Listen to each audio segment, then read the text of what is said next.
In this video, I am going to explain how to complete those concept cards. Okay, so what we're going to do is we are going to use these cards for learning, for class activities, and of course for your studying. So let me break it down here.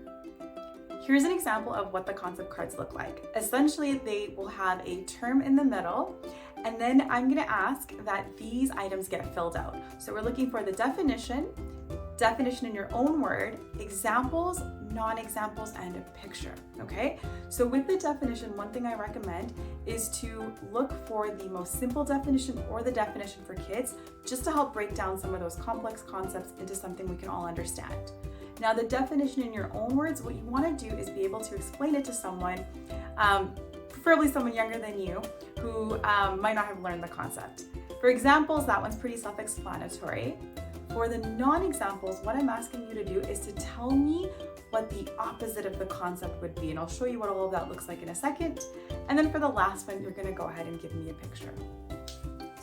So if we look at this example here that I filled out for you,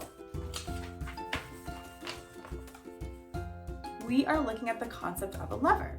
So a lever is a bar used to pry or move something. That's like the definition for the kids. And then the definition in your own words is it's a bar that applies the force to move an object. So what I'm doing is I'm adding a little bit more layers to it to make sure you understand the concept. Examples include a seesaw, a crowbar, scissors, or a wheelbarrow. A non-example would be things like a swing or a drawer. And then of course you can see I've got a little picture of a pair of scissors. Now, depending on how this is assigned to you, you can do this by hand or you can do it online.